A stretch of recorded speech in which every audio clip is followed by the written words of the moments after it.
institutions, and I'll give you a little bit more flavor about that. So with that being said, let me first get started by telling you a little bit about what is this engines program.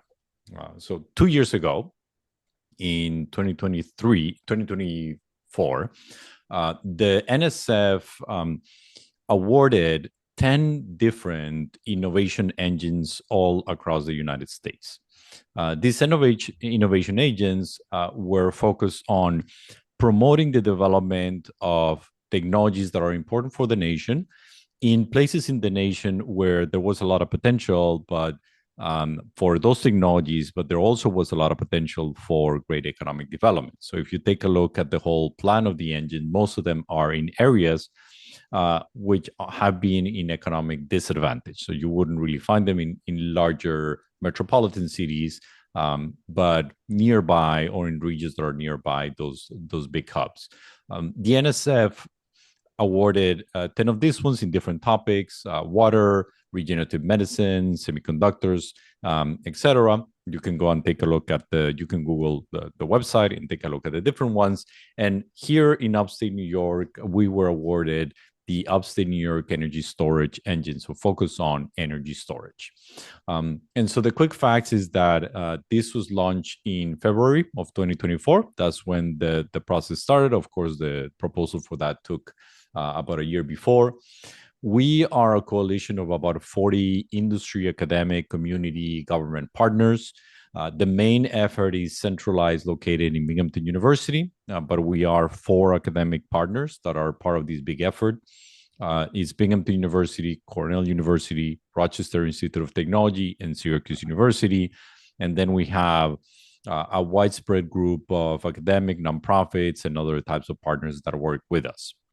Our region is the southern tier, but even beyond that, now the NSF has expanded our area of a reach of the engine to Western New York, Finger Lakes Central, and the southern tier. So it's not just the southern tier, it actually encompasses all of that Western New York part of things. The award is for $160 million. This is going to be 10 years of work over the next 10 years from the National Science Foundation specifically. And then we also received some matching funds from New York State Empire State Development Corporation of 16 million. So 10% of that will come from the state. And we were also very lucky as a state that we received complementary investments. So New York had been the recipient before was assigned as a tech hub designee, had received Build Back Better funding. There was something that already existed called New Energy New York that was centralized in Binghamton University. So basically, this all came together to build one specific ecosystem, really focused on energy storage and on batteries. So what I would say is that it's kind of the best time ever to build batteries. I've been around now for more than a decade in New York State in the effort of building batteries. And this is the best time to build batteries, I think, in America, but specifically in New York State. What is our objective? Batteries made in America by Americans. I think that is it's not a surprise to anyone that most batteries out there are not made in America, right? We use a lot of Chinese-made batteries. This is an industry that left the United States, left New York. We are very dependent in manufacturing from China, from Korea, from Japan, and from other sources. And it's important for us to bring back some of that battery manufacturing effort. We want to make Upstate New York America's battery capital. We want to be smart about how we're doing that, because if we were just to copy now what we see in China and put it here, that wouldn't really get us anywhere, right? Then we would still be behind. So what we want to do is bring back this industry and compete. I would say that's the message. The message is we want to compete in this space. We know that we're behind, but we know that it's also of national importance to compete. And in order to do this, we have great leadership, great people in all of these 4 institutions and beyond. The CEO of our engine is Dr. Mira Sampath, who is the VP of Research at Binghamton University. COO Heidi, which worked many, many years with Corning. We have a Nobel Prize-winning chemist actually also leading this effort, particularly in R&D, Sir Stan Whittingham, myself, I have a lot of experience doing translation and helping startup companies grow from scratch. So we're leading the translation part of it.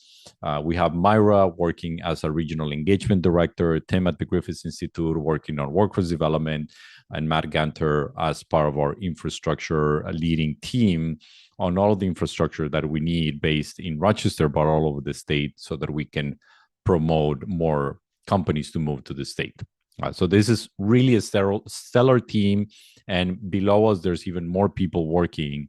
So now it's about 20 to 25 people that are working on this effort full time. So and the team is continuing to grow. What is our strategy as an engine? And the thing that you need to be mindful of as you're engaging with the engine. So the strategy is that we need, as much as we can, to eliminate the need for foreign sources of material. Most of these materials we do not control. Does that mean that all of those materials are going to be made in New York State? Of course not. But it means that we can be very smart about building new technologies that might utilize less of those materials, less solvents, less binders, less of the material itself. They use different type of processing as well, or materials that are closer to us because we have some great economic partners like Canada. Right? So Canada has a lot of graphite mines, and we can do great partnerships with them.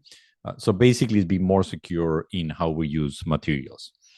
The other part of the strategy is manufacturing. We understand that if we took a gigafactory that is right now in China, we basically copied it and put it here in New York State, we would probably be always 3 or 4 years behind. Right? Because it takes some time to set up that, and that is current technology. And while we set it up, then we're already behind. So that's not what we want to do. What we want to do is foster and motivate and sponsor new types of manufacturing technologies, and then the workforce that come with that new manufacturing technologies. So think about solid state type of methods of manufacturing that reduce the use of solvents, of water, that you do less energy. So anything related to next generation or leapfrog manufacturing from Asia. That's another big strategic focus for us. And the third strategic focus is recycling and reuse, because at the end of the day, we might not have the materials, but we consume a lot of these batteries, and then we can take those same materials and then recycle them and reuse them.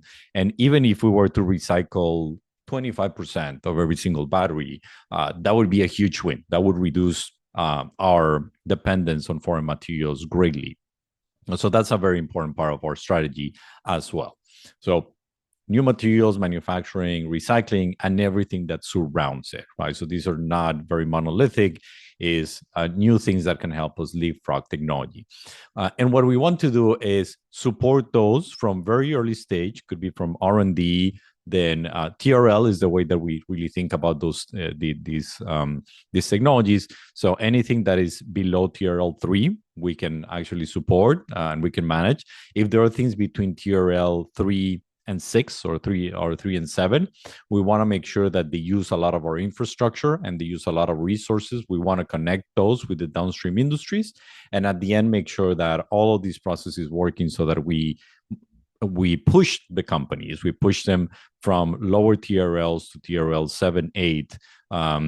And we're also doing some work to foster a better venture ecosystem so that these companies can then get to that investment and then move from 7 to 8 to 9 to do the scalable part, right? So basically, it's an ecosystem. And then once those industries get some of the results that they want, they would also reinvest in the ecosystem, and we kind of make this a virtuous cycle and a virtuous loop. And again, the money is coming from not just from NSF, but also from the Department of Commerce, from ESD, and any other sources that we're fostering. The core pillars of what we're doing in the engine are R&D and translation. So as I said, supporting these TRL 1 to 3 and then 3 to 7 projects. I think that's a little bit of a differentiation that we do. What we call R&D is lower than TRL 3. What we call kind of translational work is really TRL 3 to 7, more or less. We have a lot of work that is done with the Griffith Institute on workforce development. How is it that we take this how we train the new workforce that we need for this type of new battery economy. And it's not the same thing as we needed before. And the workforce is not just for manufacturing. It could be for the installation of chargers, for example. It could be for recycling. It could be to process black mass. So there's lots of different needs for workforce development in this. And then the test beds. What does it mean, test beds? Is not just for testing, but testing, manufacturing, prototyping. So everything that a growing company needs, so that they don't have to do a humongous capital expenditure, and they can progress fast. We understand that for most battery companies, capex, it's a complicated thing, right? If you need to buy cyclers, if you need to buy equipment, if you have to buy a coating line, probably it's going to be too expensive as an early startup. So we want to provide those resources, and that's what we call test beds and infrastructure. So these are the three big areas where we're putting money, and how we're looking at fostering new companies. Our goal with R&D, as I said before, leapfrog Asian manufacturing technologies and really work across the whole life cycle. Materials, cell manufacturing, system management, applications, even going to recycling, and even mining as well. So anything that is related to the whole life cycle is part of our R&D efforts. And again, anything that is leapfrogging, we don't want to do exactly the same thing. It's not about copying Asia. It's about being very smart and strategic and how to get there. And we're already seeing some really, really interesting innovation in that space. We have companies like Kodak doing a lot of the coding, companies like Select and C4V working together. We have a company like ATOs working on new types of manufacturing technologies. We have Lee Industries. We used to have Light Cycle. Unfortunately, that was stopped, but still, we hope that re-engages or restarts shortly. On the recycling side, up in these 2 years of the engine, we have issued over 1.2 million in awards to teams that are always academic and industry. And it's basically to catalyze kind of that working together in all of this life cycle. On the translation side, we've been very focused on picking projects that normally would take maybe 5 to 10 years because they were slow, because they needed that scale, because they needed a lot of infrastructure, and really through our investments, put them in touch with a customer, make sure that there's a customer always at the end of the line. A customer is going to actually see what they're building, and then with our support, get them to a commercial product in 1 to 2 years. That might sound crazy, but it's not impossible. And there is a case of that precisely with ATOs, who started working with us last year on a new type of manufacturing platform for electrodes. And in 6 months, they were able to get the proof that it worked. They gave it to the customer. Then they received investment of over $1 million. And then I think right now they're up to $6 million in investment. And then they received a contract with a customer for a manufacturing platform. So this is possible, right? It is possible, but we need to be very smart about how we do this type of projects. And like ATOs, we have given grants to 12 companies, about 1.4 million. These are very quick grants. We do not want to do, and actually as NSF is steering away from RFP, the traditional RFP process that might take a lot of time. These grants were given on the premise of, if you have an interesting project that needs to get into the hand of the customer, give us a one-pager. We'll put it through the system, and we can make a quick decision and give you between $100,000 and $200,000 very fast. We don't want to make it more complicated than that. And NSF, this is exactly the way that they want us to work. Pick some projects that make sense, that can move fast, and don't do it in too much of a complicated effort. And for all of these companies, both R&D and translation, not only money is great, and none of them are unhappy about receiving money, but we also give them a lot of support, additional support. So some of that support is just technology acceleration assistance, which means, hey, what are the type of things that you need to do? What are the type of partners that you need to work with? Who is in our ecosystem that can help you, that can guide you, that can mentor you? Sometimes he's sending them to particular incubators. So there's a lot of resources that they might not know of.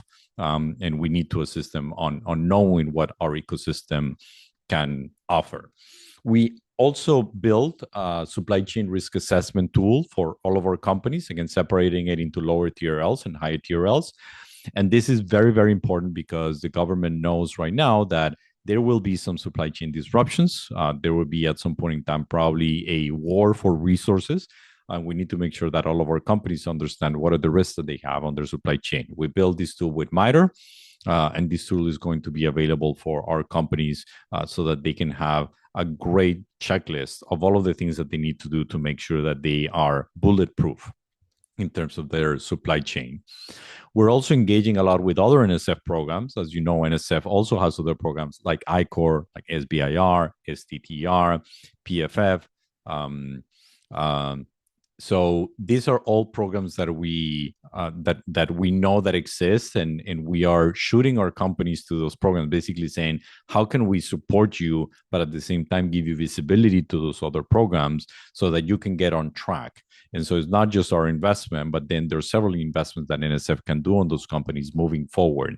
And we have even given them special places in ICOR programs so that they can get in national programs.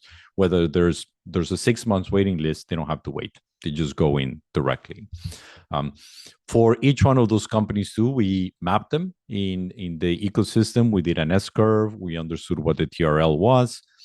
We spoke to them. We gave them some competitive analysis. We hired a company in Silicon Valley that did analysis for them and gave them a full report with some particular areas of opportunity of things that they might have not seen before. Again, we are developing a lot of products and a lot of resources so that all of these companies have a lot of support. So it's not just giving money and then praying, it's actually giving them money and then continue to support them in the whole journey. As well as the R&D and translation, then we, in workforce development, what we have really done is make sure that we're catalyzing this education, but with involvement in industry, right? So it's always about addressing those skill gaps and making sure that we have a pipeline of talent. And in this, Alfred University, Syracuse University, SUNY Broome, so community colleges have been very involved.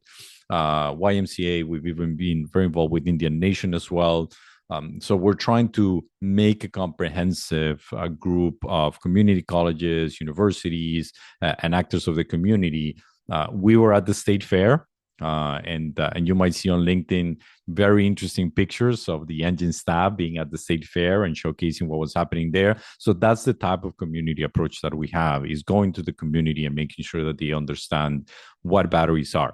Actually, our dream is that next time that you go to the State Fair is not about having hush puppies and fried ice cream. Maybe that's still there. That's fine. But it's so that you go to the State Fair actually to learn a lot about battery technologies. And that would be great to have a State Fair that is really focused on technology. That would be amazing. And then finally, there's a lot of our infrastructure that supports battery innovation in different stages. And what's interesting, if you don't know it, is that a lot of these companies that are private companies, like Kodak, like Corning, they are now doing toll manufacturing for early stage battery companies. So if you wanted to actually do coating of a particular type of electrode, Kodak can do it. If you wanted to work on a particular solid electrolyte platform, then Corning could do it.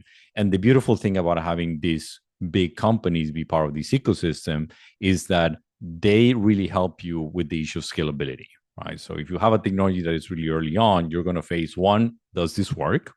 Probably you can make it work. But then the other one is this scalable? And by having these partners, all of these partners together, they can help you make it more scalable. The other problem that we see for companies that advance quite quickly and now they're able to get to products is certification and testing. We've seen actually with some gigafactories in the United States that getting UL certification is actually what killed them. Because it just took too long.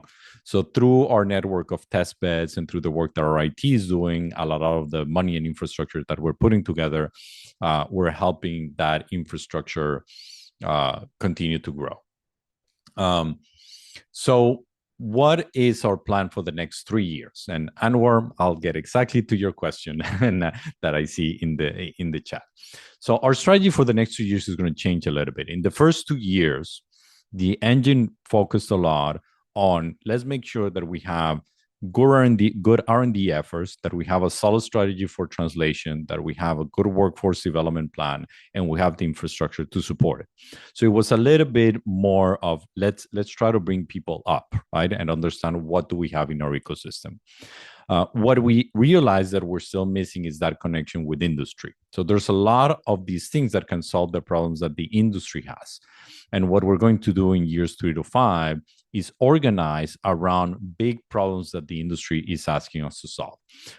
And these big problems that the industry is asking us to solve are related to areas of expertise that we have because we have great academic institutions. The number one, we are going to engage a lot in the safety aspect of it. As I was saying, any industry that has a problem with safety, whether it is Lufthansa or Boeing or Beta doing electric aviation, and they want better safety and they want to make sure that they have sales or better management system or they have better certification. Those are the problems that we can go and then give to startups or give to academics to solve. Safety could also be working with institutions like the fire department to make sure that there's more safety in bikes. It could be to actually develop new types of materials, or it could be just to develop new types of cases or enclosures. So we are very open to that. It's just we want to connect with industry and make sure that industry is the one driving all of these projects. The second one is power engineering, energy storage. We've heard over and over again from a lot of companies like BAE Systems, like Raymond, to say, look, I can get range, I can get higher energy density, but power is still a thing. It's still difficult to get a high power in battery systems. If we want to make tools that have a lot of power that charge very fast, maybe 30C, that can withstand those pulses, we still need a lot of work on that. For our grid and utility companies, it's very important to be able to handle large surges of power. So those are all problems that we're bringing. We're going out there and saying, utilities, companies, bring us those challenges, and then we can engage with our ecosystem and with our companies. The third one is sustainable manufacturing. We're also seeing a lot of actors, not just in the United States, but all over the world, saying we want to do manufacturing of batteries, but we don't want to do it with the normal technology, the Chinese technology. We want to do it leapfrogging, because that's the only way that we can compete. And when we talk about sustainable manufacturing, means how can we do manufacturing with less water? That means that is actually less expensive. Not using PFAS, not using NMPs, right? So purely dry electrode coating. Can we do other types of coating that is not really either the normal solid one? So it could be spray coating. It could be utilized in semiconductor processes. Any type of manufacturing that is more sustainable, that is different, and that can bring a benefit long term. We want to we want to bring those challenges, and then we want to solve them. We know that we have a lot of companies working on that. And then the final one, Anwar, and you were talking about this, is AI use in energy storage. So absolutely, we see that there's a lot of opportunity of using software to improve the energy storage. It could be from materials discovery. It could be doing digital twins of factories and just optimizing the manufacturing operation. It could be doing better management systems of batteries and packs. It could be doing logistics software so we can manage better black mass. So anything related to AI and software and new technologies, that's another area where we know we have a lot of expertise, and we want to bring companies that give us challenges so that we can solve them for them. So these are 4 strategic areas, and the way that we're going to work is basically we're going to offer 4 types of engagement, or what we call our menu. And you can think of defect detection. Yes, we actually have a company right now that is doing defect detection in separators, for example, using computer vision. So that's absolutely something that we're able to support. So there are 4 types of menu items or ways that we can engage between these large companies when they bring those challenges, and with startup companies or academic. Number one is industry might come and say, I have this fundamental problem, something that I want to solve. I don't know how to solve it. And I don't think that there is a solution out there. So if there's really no known solution out there, we can sponsor as an engine an R&D project. And we would definitely go and find the expertise of all of our academic institutions, and we would foster that they work with grads and undergrads to solve these problems. So that is pretty straightforward. We would definitely fund projects like that. The other one is that a company comes and says, well, I have a technology. This is a large industry partner. I have a technology. I want to make sure to qualify it and then to apply it and to deploy it. So we can also bring partners like our people, but local companies, local suppliers, and even startups to work with that company to deploy and enhance and then be able to deliver that particular technology. So instead of an industry partner, think about an LG, for example. Think about an LG coming and saying, I have this technology, I want to deploy it. Instead of them doing it in a vacuum, we immediately connect them with local companies, with startup companies, and make sure that they work in tandem with our ecosystem. This just creates more economic opportunities for everybody. The third way that we can engage if is that industry partner says, I don't have a technology, but I definitely want to deploy a particular technology. I know that someone out there must have a solution for this problem that I have. And this is a fairly straightforward way that we can go out there and say, hey, these are the startup companies that have solved the problem that you have. These are the technologies that they have. And we as an engine will give money so that that startup company can show that industrial partner that they can deploy the technology, they can build it, and that what they can build is scalable. In that project, we're going to do something called Megaboost, which is an enhanced version of our Superboost. We'll still have the opportunity to do some Superboost project, some Superboost grants. That's going to be open again in January of next year. But in this Megaboost, we're going to be very specifically looking for projects that could use $1 million. So it would be between $500,000 and $1 million grant free, right? So that you can go and say, I need to deploy this product to the customer, show that it is scalable. And what we want out of that $1 million investment is that you as a startup company would show us that this is going to unlock a purchasing opportunity. So this is really going to unlock a consumer buying from you. This industry, that partner, someone is going to buy from you. So it's going to be very, very tied to some certainty that that technology, if we prove the scalability, obviously we prove that it works, we prove it that it's scalable, that is going to result in a contract for your company. That's great ROI for us. I can give you $1 million, and if that can become $2, $3, $4 million worth in sales, that is fantastic ROI for us. And then the last way that we engage with our ecosystem is by building consortiums. There are some potential problems that cannot be solved by a particular company. There are some things that might come about that we want to be there so we can build consortiums. And it would be interesting if for us to actually bring people together and put money into bringing companies, startups, academics, all of these people together in our ecosystem. It could be in topics like charging, for example, building standards for charging. This is especially interesting right now in electric aviation, which there's not that standardization. So it could be in charging, it could be in safety and certification as well. So there are many things that a lot of companies could benefit from, and we could build it as a consortium model, and that way a single company doesn't have to go and spend all of the money doing this. And then finally, we want to continue to enhance our test beds. I showed you some of those test beds that we have right now. Very important, in the next 2 years, we're going to put a lot more money into something called Battery New York. Battery New York is our center in Johnson City, which is going to be like a smaller version of a gigafactory. So you're going to be able to do cell manufacturing, electrode manufacturing, but most important than that, all of the data that is going to come out of that, we're going to put it into a digital twin.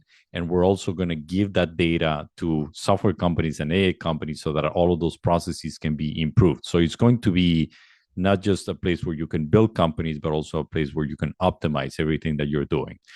So Battery New York is going to be very, very important actor. And we're going to put of the next chunk of money that we're going to receive from NSF, we're going to put a big, big amount here in Battery New York. We're going to continue to enhance our capabilities in Binghamton University, in Vestal, in RIT with our Battery Development Center, in Kodak as well. So you're going to have a lot of resources for cell making, for metrology, for batteries testing and safety.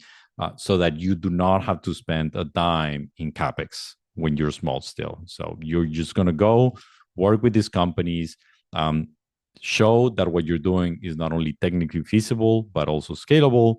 And once you do that, I think that that really unlocks not just commercial contracts, but also the possibility for you to go out there and get very solid venture capital investment. And that's another part that we're working with partners like Launch New York to be able to foster a better ecosystem for venture capital investment. So as you see, there's a lot of work to be done. We are in the middle of reauthorization for funding for the next 3 years. The interesting thing is that even with the craziness of the federal government nowadays on not knowing about the funding, this is a solid program that continues to work. Everybody's in agreement that we need to be more competitive in energy storage and in batteries is for national safety.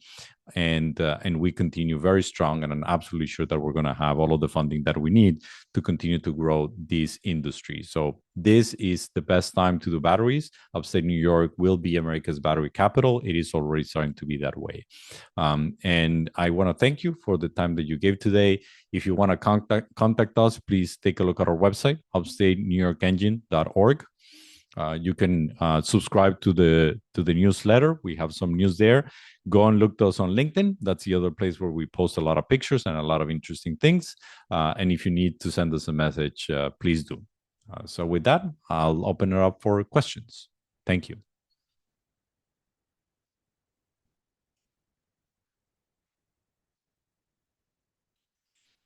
So I'll address one with Anwar that says, is Mega Boost open for everyone or only Superboost winners? No, it's open for anyone. So we're looking for projects that make a lot of sense, again, that are connected to a customer need and that are going to get that startup company really, really close to a contract. I understand that probably the company is not going to give $1 million contract just with the promise of setting something up, but there needs to be that cause effect, right? So that we know that if we make that investment, there's a large possibility of that contract happening. Now, we understand that sometimes things happen and we're willing to bet on bold technologies that are difficult to do. But that's okay, right? So we still want to do that connection to the industry. And some of our Superboost companies are actually already advanced enough that I don't think that we would give it to them because they don't need it, which is fantastic, right? So if they're advanced enough and they don't need it because they already have venture investment, that's great. So we're open to any other company that wants to propose a project. So there's not a request for startups. You can definitely send us a message and an email, and we're now building a list of potential projects. And once we have that list, all that we ask you is to give us a one-pager proposal with what is it that you want to do. And next year, when we start doing this assessment, we're going to do a little bit of first in, first out. So if you have an idea and you can send us a one-pager on what you want to do, send it to us right now. We'll put in the list, and then we'll start doing one by one.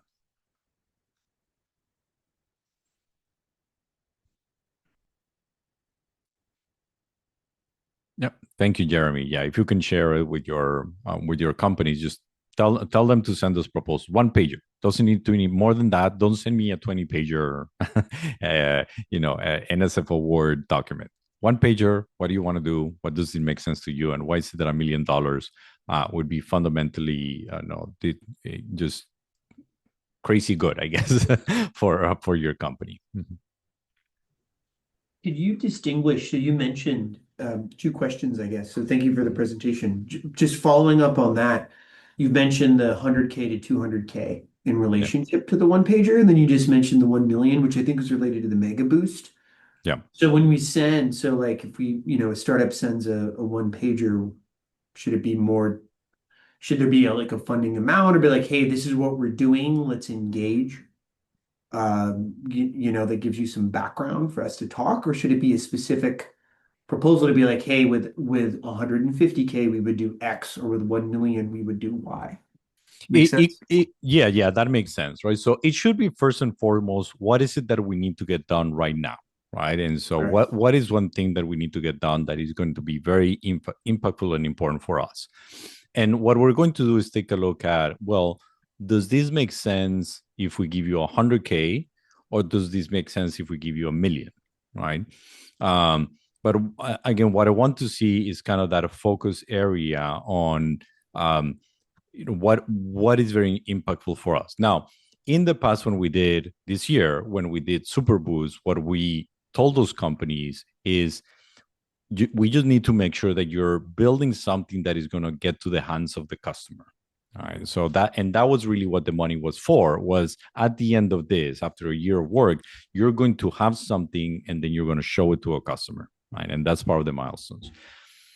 What we want to push a little bit further down the road is, what if not only you can do that, but you could also trigger a purchase from the customer, right? So a little bit further down the road, because this Superboost that we did do not necessarily trigger a purchase order, right? There's still some questions on the scalability part, right?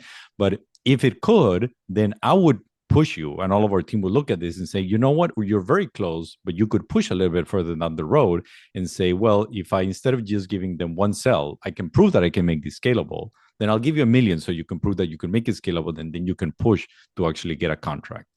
And that's what we want to do with MegaBoost. So I don't want you to think one or the other one. I really want you to think kind of like, what is a project that would be transformative? If you're thinking about it as too narrow, we probably will push it a little bit more.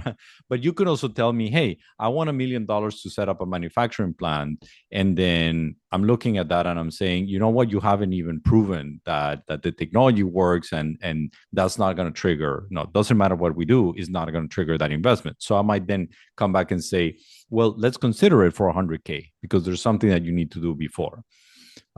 So basically what we're going to do is do a lot of assessment of the technologies back and forth to make sure that we give the right amount of money and we make the right bet for these companies. But we're going to be very selective, and we don't do it in a vacuum. We have a lot of people with expertise in battery technologies that come from all of these institutions, right? So that's the assessment that we want to do. Thank you. Can researchers apply for these opportunities with our company partners? Probably not. We want you to be associated or work with an industry partner. And for the R&D awards that we did in the first year, all of those researchers had an industry partner. So we'll probably continue with that particular focus. Now, the good thing is, if you're a researcher and there comes an industry, there come a BAE Systems that comes with a big opportunity and says, hey, I need to get a lot of power for this particular system, and you're a researcher that you think that you can build something, I will bring that industry partner to you, right? So that's the beautiful thing about this approach, is that we already start with an industrial partner that has a need. So of course I'll connect you to that industry partner immediately, right? And so you don't need to go out there and necessarily go and try to knock on the doors of all these people, which I know that sometimes is complicated to do. We can bring that partner to you, but it would have to be something that both of you agree that makes sense, that you would both work on. Hi, Fernando. Thank you for the Hi. talk. Very informative. This is Howard from RIT. I have a question, like, do we already have any specific timeline for the phase 2 of engine? Like, if there's any opportunity or solicitation, when would we expect that? So we're now going into the process of the reauthorization for the next 3 years. So basically, September is going to be NSF revision, October is going to be the authorization, and then we will start with the next 3 years in January of 2026.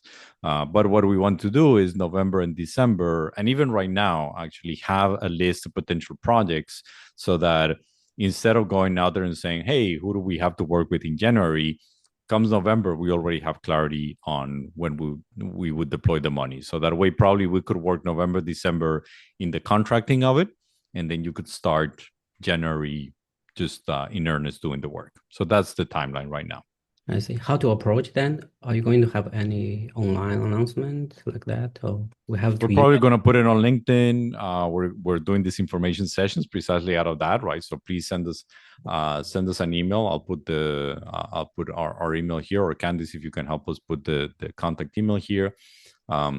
And so this is where we're doing these regular information sessions. So you connect with us and immediately start engaging with our team.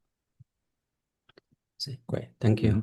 But it will not be like an RF process where we say like, oh, this is a request for proposals, and then we take 2 or 3 months to actually review them. We don't want to do that to you. Right now, we're just being very honest, is that the next phase of funding starts in January. So we couldn't really start the funding until January because that's the next 3 years. But the revision process is going to be quite quickly. Cool.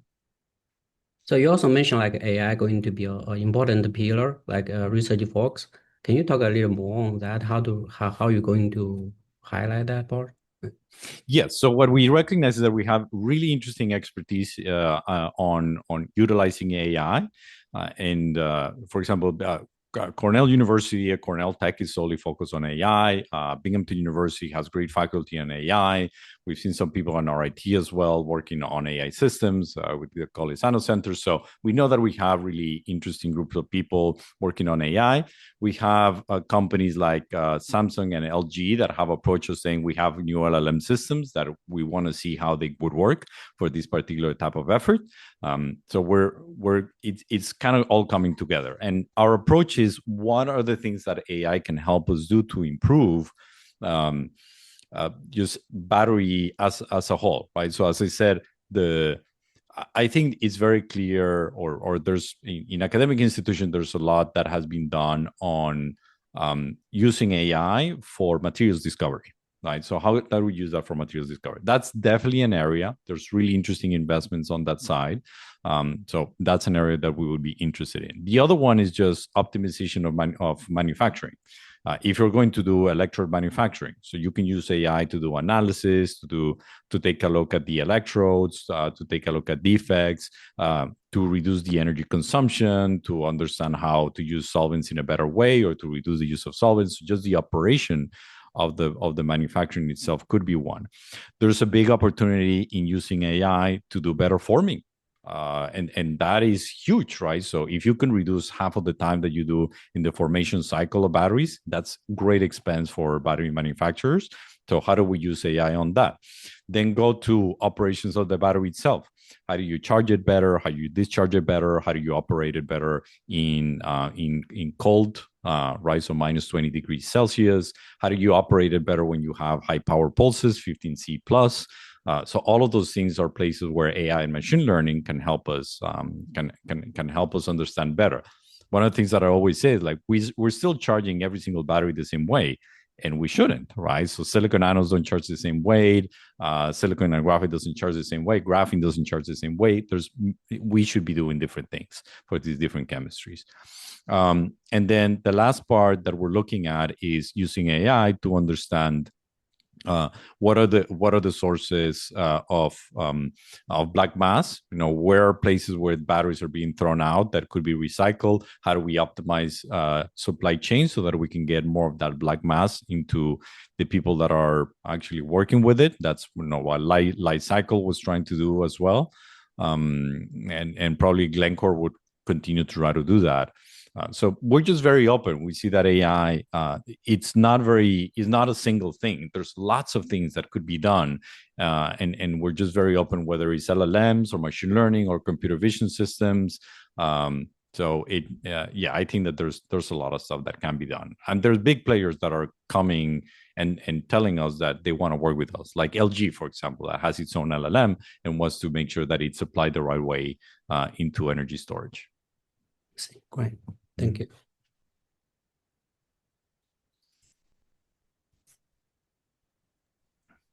All right. So we have the contact us here. Any final questions? These are great questions, by the way. I hope that you get excited and get your juices flowing in. Oh yeah, there's a lot of stuff that we can do. Yeah, Robert. So I think you previously mentioned that you fund TRL 3 or lower. Well, for TRL 4 higher, your role is more connecting within the ecosystem. Did I have that number right? We take a look at, let's say, TRL 1 to 3. We understand that there's usually funding that is needed for metrology for lab work, to make sure that you Yeah. are able to test it and characterize it the right way. So that is funding that we definitely give those R&D projects. For TRL 3 to 7, sometimes funding is important because you also need materials, right? So you need to actually buy materials and then build something or coat electrodes. So that part is important as well. But what we're seeing also that sometimes is more important is to understand that you have people that you can work with. One of the things that we saw in a lot of the companies that came to the state is that they were doing some coding in Germany, and then they were doing the integration in Indiana, and then they were doing this. So it was crazy, right? So that they would move all of these things all over the world when we were saying, you can do everything here in New York. Just come and build it in New York. So that is a lot of help sometimes for TRL 3 to 7, just to say, oh, I can do everything in New York. And I had no idea. Some of these companies already have funding. They just don't know that they can do it in a more efficient way. But if they also need some funding to actually work with some of our partners or do some coding or do some electrodes or do some batteries, of course, we could also give that. It's just that those are kind of a little bit of different needs. And we evaluate each one of these projects for the needs that they have. Ben, you had a question? Yeah, thank you for the presentation. This is very informative. You mentioned that safety is an important aspect of this, and one thing that I do research in thermodynamics and combustion, one of the things that is of concern is the danger of fire in battery and things like that. But at what stage can this be incorporated into the research, into consideration of the potential safety aspect of new developments? Well, I think that we're open to any type of approach, right? So if you think about safety, the approach could be very, very early on in materials, right? So basically just saying we're going to go to solid state. And that way is like there's no reason to think about battery fires. We're just going to replace the electrolyte and we're gonna do everything solid state. That's an option and a possibility. That's great. We know that that's not the only option. So let's move a little bit up the chain. Okay, what if we could also develop some other systems that maybe still liquid electrolyte or semi-solid electrolyte, but we have better AI control system, like a better BMS system. Maybe we have better separators, which also happens. Maybe we understand how to put some materials in the electrodes where you can operate at higher voltages, or you can operate at 0 volts. That's the other one, right? So that the battery doesn't die, and then you don't have to like crank it or just thermally activate it. So that could be the other one where you go to that semi-solid. The other one is that you can go and say, okay, we're still going to use kind of more traditional technologies, maybe your liquid electrolyte, your lithium hexafluorophosphate, but now we're going to do a better control system at the pack level, right? So now what I'm going to do is make sure that at the pack level, I have passive cooling, active cooling. We just have a better control system of the temperature. So that's another one. And then you can go even further down the road, which could be, how do I just not do all of that, but just basically come back and say, how do I detect thermal events faster, right? And just maybe shut everything down before they happen. So it could be using computer vision, it could be using some X-ray technology, it could be using LiDAR, it could be using many other things. So I think all of those things are possible in this area of safety, and we are not married to a particular one. All that we know is that we just want to make sure that we're not building in a vacuum. So if you're saying, I want to build a LiDAR detection system for thermal events, right? And I just made it up. I don't know if that exists or not, right? But if you're saying that, I want to make sure that there's a customer that is actually going to use it and is requesting for it and is going to be able to work with you for it, right? So I don't want you to do it in a vacuum and then go and shout, hey, I built something. I want to make sure from the beginning that there's someone willing to use it. Great thing is that we see people already asking for that. New York City Fire Department, we can talk about it. What New York City Fire Department wants to see, and is, hey, I have a whole bunch of bikes everywhere in the city. I have no idea if they're going to explode tomorrow, so I definitely need something for that. So we already have some of these industries and some of these actors telling us what they want to see. We can connect you, and that way you can develop something that already has a potential customer. Yep. Robert? So I have kind of two hats. I have an academic lab in chemical engineering and co-founded a lithium-ion battery recycling company last month. And for a technology that is, I'm looking to both develop in parallel fundamentally in the academic lab and also translate in the company. I guess my question is, it seems like most of the funding, like you fund both academic researchers and early and maybe mid-stage companies. Is your inclination more towards the latter? No, the inclination is on both, but I think that you gave me opening for something I haven't talked about, is when we fund companies, early stage companies and a little bit later stage, this is federal funding. You still have to comply with what you have to comply with federal funding, right? As if you were getting like an SBIR or STTR. When we fund projects in academic institutions, we usually do a sub-award to the academic institution, then the academic institution would work with you, right? So IP-wise, that would be more tied to the university when we fund academic institutions. While when we fund companies, we want the IP to still be more tied to the company, right? So we can fund both. We don't really have a preference for it. I still think that our goal is to foster more of these sponsored research kind of things and then more startup work a la SBIR. So we're going to work on both of those. But I think at the end of the day, we're just going to be very selective in what has more punch. Right? What in punch, I mean, what helps our ecosystem better, what could build better, more economic growth, and what could actually connect with industries. And it is true that sometimes, if you're doing an R&D project, that is very difficult to see what's the ROI, right? So how you're going to create economic wealth with that. Whereas if you have a startup company with it seems like it's more. Yeah, but that's very direct, right? So, and even if you tell me like, oh, I'm doing this academic work, but I want to build it into a company, that immediately I know that it's jobs. Immediately, I know that means that you're going to hire more people, it's going to create some jobs, and you don't have to do 1,000 jobs. 1 or 2 more jobs is great. It's one or 2 more jobs that didn't exist. So yeah, it gets you. I think that we want to foster more people looking at how to do translation. Right? So how to actually commercialize, how to go out there and not just stay at the R&D level. But some of this work will have to be academics in research institutions. And I was saying, if there's no known solutions, there will have to be this work. But probably what we want to do is also make it so that it moves out of the university very fast. And by the way, the university should win because then the university should license that technology, right? So that's the whole point. Yeah. Thank you. Howard. Mm-hmm. Yeah, so I just have a follow-up question on your earlier topic about the safety, right? You mentioned about like solid-state battery might be safer at the material level, right?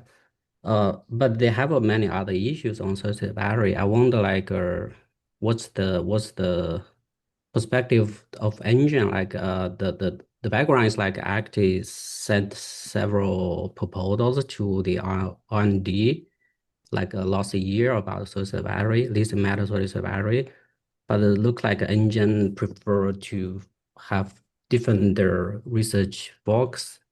At least last year, I wonder in the future would solid-state battery be. I think in the past 2 years, we worked a little bit more conservatively, I would say, and what we wanted to do is build a little bit more. Understand the researchers that we had, right, and make sure that we supported them.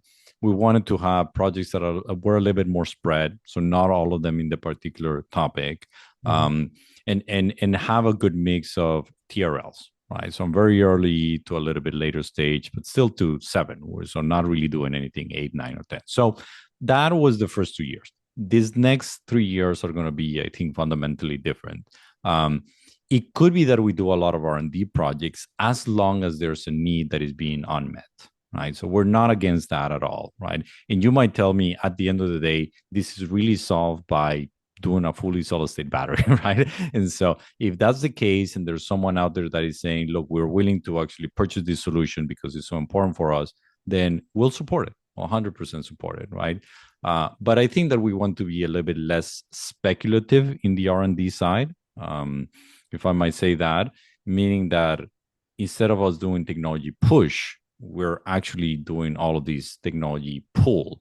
And we know that there's an industry that is asking for it, right? So, because I can do a very esoteric type of cell, right? That has a lot of different manufacturing processes, and I have made something that is really crazy, but if it doesn't really have a pull, even if it solves the problem, then that's not a good thing. So there's going to be a lot of help on techno-economic analysis, for example. That's a very important part of it, right? Is this feasible or not?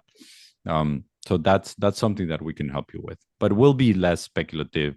And I think we're going to narrow down also, which wasn't really the case what we did in years 1 and 2, but because the objectives were a little bit different in years 1 and 2. Cool. Great. Thank you. If it's of help of any of you, and we are inspired by some efforts and some institutions that we think that are great, which are, if you take a look at New York Creates, what it's done for the semiconductor industry. If you take a look at IMEC, at Georgia Tech Research Institute, at AIM Photonics. So there's a lot, for example, in the semiconductor space that has worked very well, right? Building these groups of people that are fostering work in that particular industry. And so if you take a look at those models, we're really inspired by a lot of great things. Each one of those has a different angle, but there are a lot of good things that they do in terms of how they sustain themselves, how they foster the industry, how they bring big partners. So think of us very similar to that. That's the vision that we want, like a type of New York Creates, AIM Photonics, IMEC type of thing.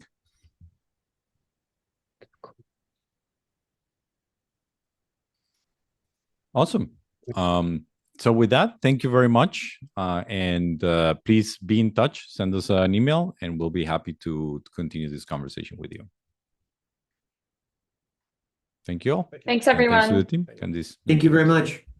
Bye-bye. Bye-bye.